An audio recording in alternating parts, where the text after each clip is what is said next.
The RNC concludes with the speech that should have been the easy one. And we have been careful to discuss the seriousness of the attempted assassination on former President Trump last weekend. We've heard from Trump officials. I've had several on the program this week. But we also call balls and strikes around here. And the fact is that as a political matter, the situation Donald Trump entered last night should have been straightforward. A lot of sympathy and a lot of support in that room, a lot of interest around the nation. Giving even a standard or average or typical speech would have been enough. But he did not do that.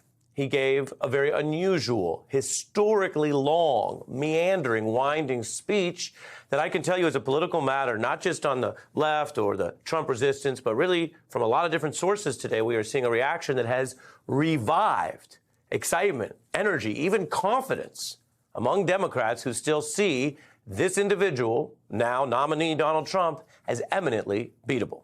So that is part of where we start tonight. Over 10 more congressional Democrats, meanwhile, are now calling on Joe Biden to step aside.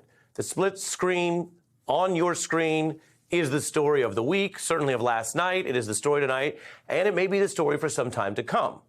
And just as I mentioned, our coverage of Donald Trump and the fairness there, our coverage of Joe Biden's problems also will follow reality. And the reality is it has not been a good week for him. Big heavyweights, Schumer, Pelosi, Hakeem Jeffries, have, through meetings and then follow-up information about those meetings, basically all but called for Joe Biden to drop out or directly called for him to drop out.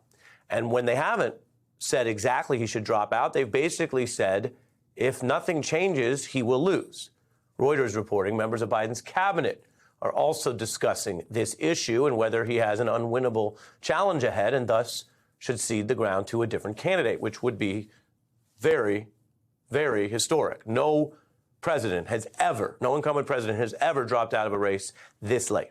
The New York Times also reported today Biden advisors going to so far as to discuss the best timing or other details for an announcement, meaning they're not just talking about whether to do this, they are getting plans ready over how it would work, even if it never happens. NBC also has reporting on similar conversations within the Biden family.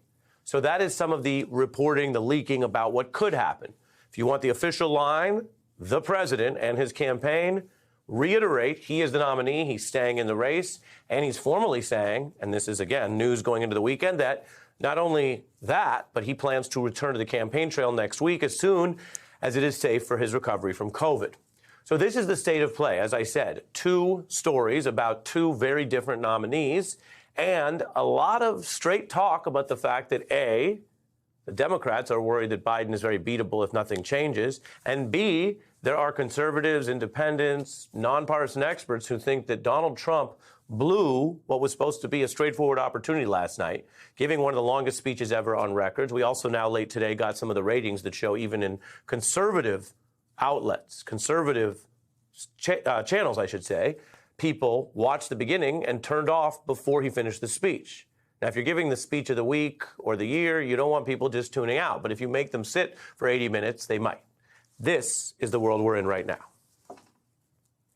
The steady drip of Democrats calling for Joe Biden to step aside continues. Another Democrat on the list is California Congresswoman Zoe Lofgren. Chair of the Biden-Harris campaign, Jen O'Malley Dillon. Joe Biden is more committed than ever to beat Donald Trump. The president released a statement vowing to get back on the campaign trail next week. After what has been three of the most painful weeks that I've ever seen in Democratic politics, this is not a colossus. Has anyone seen Silence of the Lambs? This is not the big bad wolf. The late, great Hannibal Lecter. He'd love to have you for dinner.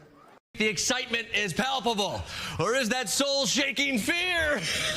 And it's not because democracy doesn't matter or they wouldn't be simulating it.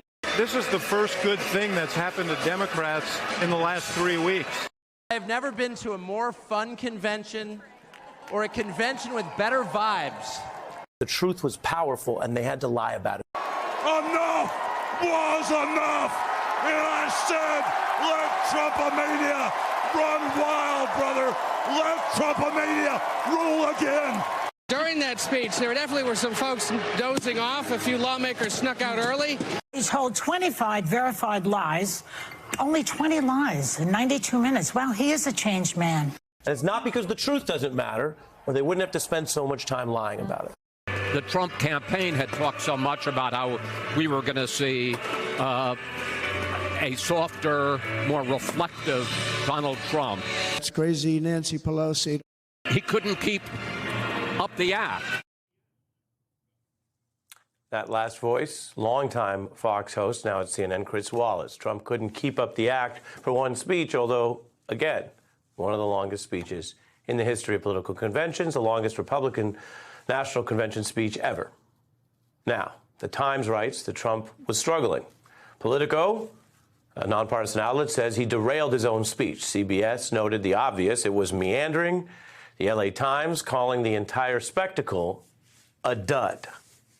And here's the thing about politics. Last night was a political speech with the wind at Donald Trump's back. A lot of goodwill when he stepped out onto the stage. After that, though, it is still up to him and up to life and up to us. And as long as we have a functioning democracy, up to the people to listen and decide. And what happened over the course of those 90 minutes, despite it being one of the warmest, best, most positive on-ramps any politician could ask for, was Donald Trump, unvarnished, unfiltered, unpolished by all the PR techniques and political strategies that are used. And I've told you before, I don't come on here every night and tell you what to think. I will assemble the evidence, I will show you things, and then you'll make up your mind. But I will update you with the fact that a lot of conservatives and independents looked at that and thought, this is what he came with? And why was it so long if you're so good at the PR and the rhetoric part? And why was it so stale? And why was it so different from what they spent a week claiming was going to happen? A new and different Trump, bringing you unity, bringing you a time for the nation to come together. I will say again, in all fairness, there were passages and quotes that were written that did try to do that did offer some sense of unity. He didn't, for example, say Joe Biden's name relentlessly. But by the end of the speech, what so many analysts called a dud, a disappointment, also showed the same old Trump. Now, what does America think of the same old Trump? Well, more voters picked the other candidate when they had a chance in 2016. He won the Electoral College. Many more voters picked the other ticket in 2018 when the midterms were a reaction to Trump. Many more voters picked the other guy, the current president, in 2020 when he lost by over 300 electoral votes, was on the Biden side. And then you remember the midterms of 22 was supposed to be a red wave, and it wasn't. Now today, they see that Trump again, but against what the Democratic Party increasingly views as a weaker option. We are talking about someone who is literally historically beatable, running against the current president who his own party now thinks is just one of the people who might not be able to beat this very beatable Republican nominee. Yeah, I mean, what it reminded me of is the 1989 movie Batman, where Jack Nicholson plays the Joker, and he goes on a date with Vicky Vale, played by Kim Basinger, and he puts on makeup to make himself look human over the clown makeup. And as that date proceeds, the makeup starts coming off, and the clown makeup and the clown face is revealed. And that's what I felt like I was watching for 90 minutes. I mean, the makeup was on, but then the inner clown was revealed. The kinder, gentler Donald Trump went out the window after about 20 minutes. And the whole convention, I would say, was a messaging fail. Look, the goal of this convention was to go after young white men who like Barstool Sports and listen to Joe Rogan's podcast. As a result, you had people like Amber Rose, you had Dana White, you had Hulk Hogan, you had Kid Rock. All of it was designed to show that MAGA is fun and Donald Trump is comfortable with your celebrity culture. The problem is, if you like that stuff, if you like that type of entertainment, there was nothing in the convention to keep you hooked or glued or in any way enticed to vote for Donald Trump and MAGA. Yeah, I want to extend the Joker analogy, which, Joe, I think you'll admit is pretty strong. The other thing that Joker does across many of the Batman universes is make a bet that his depravity actually reflects Gotham or society. That if he wants people to kill and die for no reason, others will join. The Christopher Nolan version has the famous scene where they try to get people to blow each other up.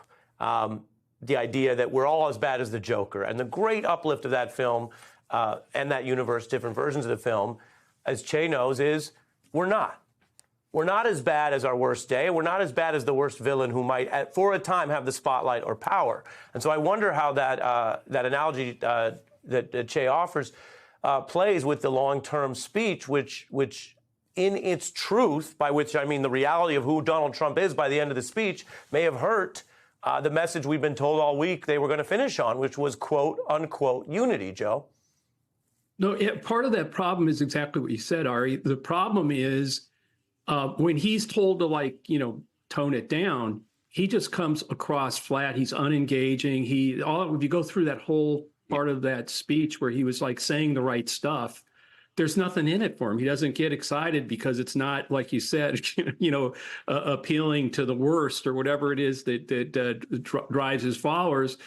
And actually, one of the things I wonder is, how that the assassination attempt sort of changed things. Could almost be the opposite, in a way, benefited Trump, because had that attack not happened, we would have probably seen most of this 95-minute speech exactly then in daylight when everybody was watching, and they all would have seen how bad he is.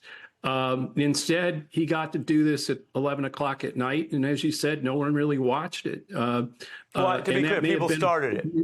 People started it, and they stopped watching it. But he was flat. That's what I'm trying to say. When he started, when he was doing the toned down stuff, it wasn't him. It's not who he is. Right.